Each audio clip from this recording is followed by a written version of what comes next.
சபாடா ரொம்ப நாளைக்கு அப்புறம் இந்த வியானா பொண்ணுக்கு ஒரு ப்ரோமோ வந்திருக்குங்க. புதுசுல எல்லாரும் ஒரு கான்சியஸா இருந்தாங்க. ஓகே நம்ம இன்னைக்கு ஏதாவது பண்ணி ஆகணும். ஆனா இப்போ அந்த கான்சியஸ்னஸ் கொஞ்சம் கம்மியா இருக்கு. எப்ப பார்த்தாலும் ஒண்ணு பார்வதி இல்லைன்னா திவாகர் இல்லைன்னா அன்பு கேங்க இவங்கள சம்பந்தமா தான் ப்ரோமோ வந்துகிட்டே இருக்கும். ஆனா இன்னைக்கு எதுவும் சண்டை சச்சரவு வீட்டுக்குள்ள இல்ல, அது நல்லா தெரியுது. சில விஷயங்கள் சில வார்த்தைகள் அவங்கள பயன்படுத்துறாங்க, எல்லாரும் சிரிக்கிறாங்க. காலையிலே வியானா ஒரு பேசின ஒரு விஷயத்த நார்மலா தான் பேசியிருப்பாங்க, ஆனா தெளிவா பேசியிருப்பாங்க. இந்த ஷோ எப்படின்னா நம்ம டாஸ்க் எப்படி விளையாடுறோம், இந்த கேம்னா என்ன, இங்க உள்ள கண்டஸ்டன்ஸ் எப்படி நடந்துக்கிறாங்க, நம்ம எப்படி நடந்துக்கணும், அது மக்கள்கிட்ட எப்படி போய் சேரும் அப்படின்ட்டு ஒரு தெளிவா பேசியிருக்காங்க. அது மட்டும் இல்லாம வியானா நேத்தே ஒரு நல்ல ஸ்கோர் பண்ணிருக்காங்க. அதனால வியானா வச்சு இனிமேல் கேம் விளையாடலாமா அப்படின்னு பிக் பாஸ் டீம் நினைச்சிட்டாங்களா என்னன்னு தெரியல. அதனாலதான் இந்த ப்ரோமோ வந்திருக்கு. இந்த ப்ரோமோ கண்டென்ட்ல என்ன நடந்திருக்கு ஏது நடந்திருக்கு அப்படிங்கிறது காலையிலே முடிஞ்சிருச்சு. அதை தெளிவா இந்த வீடியோல பார்க்கலாம். அதுவும் முக்கியமா சில விஷயங்களை சில பேர்த்த குறிப்பிட்டு சொல்லியிருக்காங்க. அவங்க எல்லாம் பார்சியலா தான் நடந்துக்கிறாங்க அப்படிங்கிற மாதிரி சொல்லியிருக்காங்க.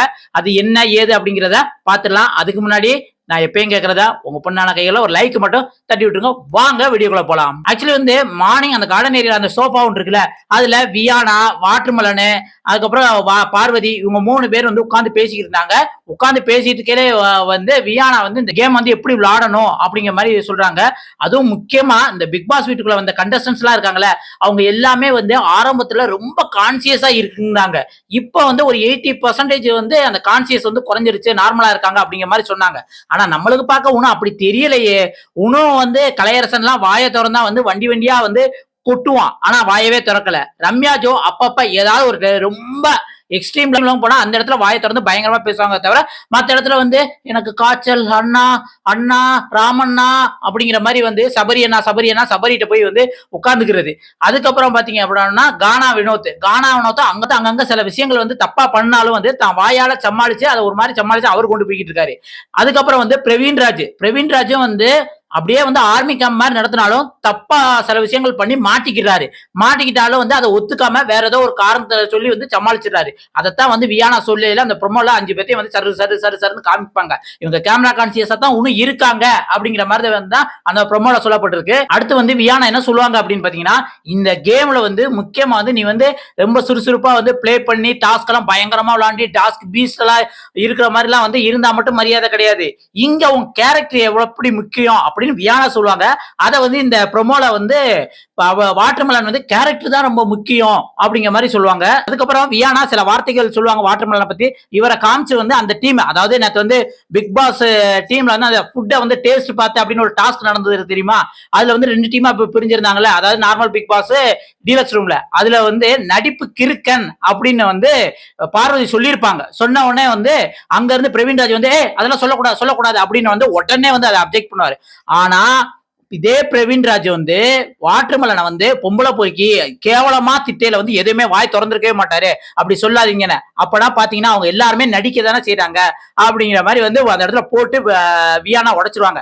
அதுமே பார்வதி என்ன சொல்லுவாங்கன்னா, நடிப்பு கிறுக்கன் அப்படின்னு சொல்றது வியானா சொல்லுவாங்க. அந்த கிறுக்கன்ங்கிறது சொல்லக்கூடாது தானே, நெகட்டிவ் வேர்டு தானே அப்படின்னு அந்த இடத்துல பார்வதி கிறுக்கன், அரக்கன் இதெல்லாம் தமிழ்ல ஒரு ப்ரொனன்சியேஷன், ஒரு என்ன சொல்றது, ஒரு பெருமையா சொல்ற வார்த்தை அப்படின்னு சொன்னாலும் வியானா ஒத்துக்காம இல்ல அது தப்பான விஷயம் தான், இருந்தாலும் அதை சொல்லும் போது பிரவீன்ராஜ் தடுக்கிறாருல. இதே மாதிரியே வாட்டர்மெலன் மத்தவங்க, அதாவது கமுருதீனா இருக்கட்டும் சரி, சபரியா இருக்கட்டும் சரி, விஜயவா இருக்கட்டும் சரி, கனியா இருக்கட்டும், இவங்க எல்லாம் சொல்லும் போது அதை தடுக்க முடியாது பாத்தீங்களா? அப்பனா இவங்க எந்த அளவுக்கு கேம் விளையாடுறாங்க அப்படிங்கிற மாதிரி முகத்திலேயே கிழிக்கிறாங்க.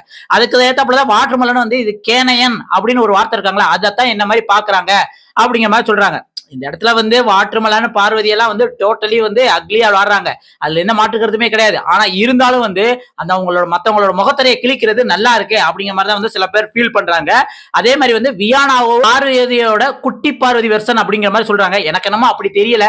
வியானா அவங்க கேம ஆரம்பத்துல இருந்தே புரிஞ்சு விளையாடுறாங்க. அது ஆரம்பத்துல இருந்தே அது முக்கியமா அந்த பிரவீன்ராஜ முகத்திரையை கிழிக்கணும்னே சில விஷயங்கள் பண்றாங்க அப்படிங்கிற மாதிரி தான் இருக்கு. சில பேர் என்ன சொல்றாங்கன்னா, இல்ல வியானா இப்பதானே கேம் ஆரம்பிச்சிருக்காங்க, போக போக அவங்களோட மேனிபுலேட்டிங் கேம் எல்லாம் பயங்கரமா வியானாவோட முகத்திர கிளியும் அப்படிங்கிற மாதிரி தான் சொல்றாங்க.